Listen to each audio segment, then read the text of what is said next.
नमस्कार मंडळी. मंडळी, जिल्हा अधिकारी असावा तर आमच्या गुप्ता सर यांच्यासारखा असावा.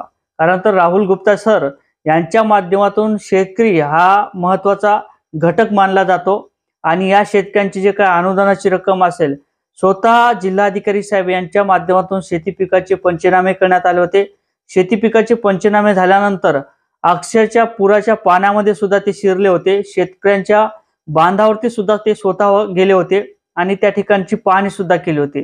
आमच्या जिल्हाधिकाऱ्यांच्या माध्यमातून विशेषतः हा पूर्ण जे काही हिंगोली जिल्हा आहे यामधले जे काही 5 तालुके आहेत, त्या 5ही तालुक्याला अनुदानाची रक्कम ही दिली गेलेली आहे. पूर्णपणे जिल्हा यासाठी पात्र करण्यात आला होता आणि या योजनेच्या अंतर्गत जे काही लाभार्थी असतील त्या पूर्ण लाभार्थ्याला आतापर्यंत नुकसान भरपाईची रक्कम सुद्धा दिलेली आहे आणि त्याचबरोबर जे काही रब्बीचं अनुदान असेल ते देखील देण्यात आलेले आहे. आणि विशेषतः म्हणजे जे काही जिल्हा परिषद शाळा असल्या त्या जिल्हा परिषद शाळावरती सुद्धा त्यांची स्वतः त्या ठिकाणी भेट देत आहेत. त्या ठिकाणी जे काही शिक्षणाची पद्धत असेल ती कशा पद्धतीने आहे, शिक्षक कशा पद्धतीने शिकवत आहेत याची पूर्ण इत्थंभूत माहिती आमच्या जिल्हा अधिकाऱ्यांच्या माध्यमातून घेतली जात आहे. त्याचबरोबर जे काही हॉस्पिटल असेल, कारण तर हॉस्पिटल महत्त्वाचा विषय आहे आणि शिक्षण सुद्धा महत्त्वाचा विषय आहे. एकंदरीत जर हॉस्पिटलच्या ठिकाणी गैरव्यवहार होत असेल किंवा त्या ठिकाणी पाहणी केली जात नसेल किंवा पेशंटकडे विशेषतः ध्यान दिलं नसेल तर अशा ठिकाणी जिल्हाधिकारी गुप्ता सर हे स्वतः भेट देत आहेत. त्या ठिकाणी पेशंटची सुद्धा विशेषतः काळजी घेतली जात आहे. पेशंटची देखील त्या ठिकाणी विचारपूस केली जात आहे आणि त्या ठिकाणी हॉस्पिटलला असणारे डॉक्टर यांची सुद्धा त्या ठिकाणी एका पायावरती उभे करून त्यांना सुद्धा जाब विचारला जात आहे. अशा पद्धतीने आमच्या जिल्हाधिकाऱ्यांच्या माध्यमातून सध्या माहिती घेतली जाते आणि विशेषतः जे काही नुकसान भरपाईची केवायसी असतील त्याची देखील जिल्हाधिकाऱ्यांच्या माध्यमातून स्वतः माई सेवा केंद्र या ठिकाणी भेट दिलेली आहे, पूर्ण तालुक्यात भेट दिलेली आहे आणि जिल्हाधिकाऱ्यांच्या माध्यमातून शेतकऱ्यांची केवायसी केली जावी किंवा शेतकऱ्यांना आवाहन केलं जात आहे.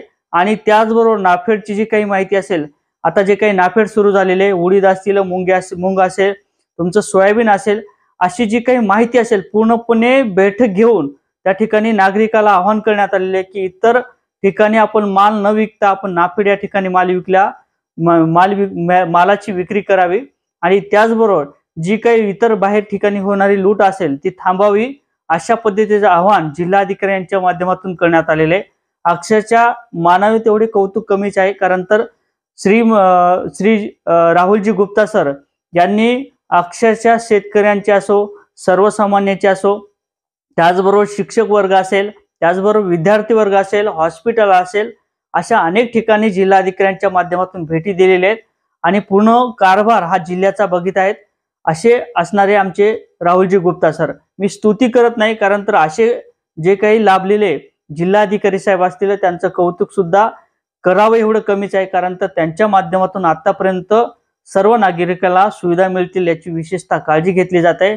असे जर जिल्हाधिकारी आम्हाला यापूर्वी सुद्धा लाभले असते तर नक्कीच या हिंगोली जिल्ह्याचं कायापालट झाल्याशिवाय राहिला नसता. आणि विशेषतः परत मी तुम्हाला सांगतो, सेवा दूत सुद्धा या जिल्हाधिकाऱ्यांच्या माध्यमातून सुरू करण्यात आलेले आहे आणि या जिल्हाधिकाऱ्यांच्या माध्यमातून आपल्याला तक्रार कशी करावी हे सुद्धा प्रात्यक्षिक त्या ठिकाणी देण्यात आलं होतं. मी विशेषतः त्यांची मुलाखत सुद्धा घेतली होती, एक न्यूज सुद्धा घेतली होती आणि त्यांनी सांगितल्याप्रमाणे अक्षरशः या जिल्ह्यातील कोणत्याही गोष्टीची कमी न पडू द्यावी असं त्यांच्या माध्यमातून सध्या नियोजन केलं जात आहे. हे आमचे जिल्हाधिकारी साहेब. नक्कीच तुमच्या जिल्हाधिकारी साहेब कसे आहेत या संदर्भात नक्कीच कमेंट करायला विसरू नका. व्हिडिओ आवडला तर लाईक आणि शेअर करायला सुद्धा विसरू नका. जय शिवराय.